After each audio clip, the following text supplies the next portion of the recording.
이번 달부터 우선 종업원 300인 이상 사업장의 경우 주당 주 5일 기준 52시간 이내 근무가 의무화됐습니다. 이 주당 52시간 근무 예외 조항이 있는데 바로 일정 시간 몰아서 근무하고 초과 근무를 한 만큼 쉬게 하는 탄력 근무제입니다. 이 탄력 근로제 기간을 확대 실시하려는 정치권 움직임에 대해 시민단체들이 과로사의 합법화라며 강력하게 반대하고 있습니다. 어떤 내용인지 심층 리포트 김태현 기자입니다. 오늘 오전 국회 앞 건강권 실현 보건의료단체 연합 등 여러 시민단체들로 구성된 과로사 아웃 대책위의 탄력 근로제 확대 반대 기자회견이 열렸습니다. 탄력 근로제 확대는 과로사 합법화로 관련 법안을 즉각 폐기하라는 것이 이들의 요구입니다. 더 이상 얼마나 많은 노동자가 죽도록 일하다 결국 죽어나가야 하는가. 주 52시간제 무력화를 위한 재벌 대기업의 청부 입법인 탄력 근로제 확대 계약 법안 심의를 즉각 중단하고 법안을 폐기하라. 이들이 문제 삼는 법안은 근로기준법 제51조 탄력 근로제 조항입니다. 현행법은 월요일부터 금요일까지 주 5일 기준으로 주당 52시간, 하루 기준 12시간을 초과해서 근무할 수 없도록 하고 있습니다. 그런데 이 탄력 근무제를 적용하면 예를 들어 한 주에 70시간을 일하고 다음 주엔 34시간만 일하는 식으로 주 52시간 이내 근무를 맞출 수 있습니다. 현행 근로기준법은 이 탄력 근로제 운영 기간을 3개월 이내로 제한하고 있습니다.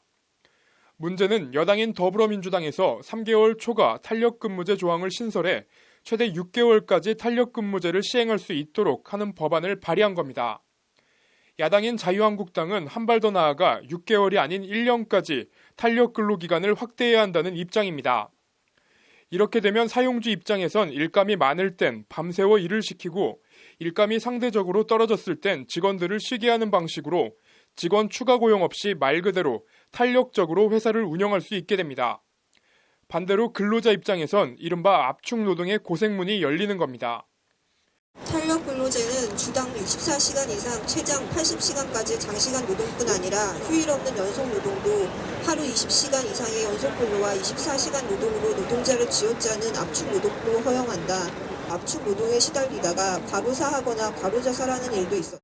산업안전공단 자료에 따르면 1일 11시간 이상 일하는 노동자의 경우 8시간 일하는 노동자에 비해 심근경색은 3배 이상, 당뇨병은 4배 이상 증가하는 등 장시간 노동이 건강에 심각한 악영향을 미치는 것으로 나타났습니다. 실제 우리나라는 지난 10여 년간 한 해 평균 산재로 인정된 과로사만 270명에 달하는 과로사 공화국입니다. 교사나 공무원, 군인 등 별도의 연금공단이 있는 경우와 산재 인정을 받지 못한 과로사까지 감안하면 실제 과로사 숫자는 훨씬 더 많을 것으로 추정됩니다. 여기에 근로자성을 인정받지 못하고 있는 택배기사 등 250만 명 넘는 특수고용 노동자의 과로사는 통계조차 없습니다. 회사는 버젓이 근로기준법을 위반하며 동생을 비롯한 직원들에게 장시간 노동을 강요하였고 이를 관리 감독해야 할 노동지청은 당시 저와 제 동생의 긴급한 근로감독 요청을 무시하며 이런 반발을 감안해 한정혜 의원이 대표 발의한 근로기준법 수정안은 하루 12시간을 초과해서 근무했을 경우 다음날 11시간 휴식 제공을 의무화하고 있습니다. 하지만 이 또한 눈 가리고 아웅이라는 것이 오늘 기자회견 참가자들의 지적입니다. 오전 10시부터 다음날 저녁 6시까지 20시간을 근무하고 퇴근했을 경우 어차피 집에 가서 자고 그 다음날 9시 출근하면 11시간, 휴식 아닌 휴식이 보장된다는 지적입니다.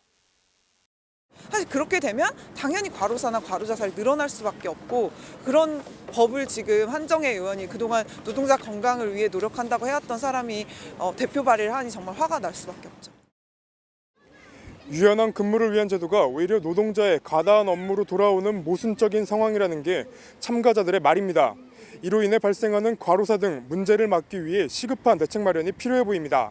법률방송 김태현입니다.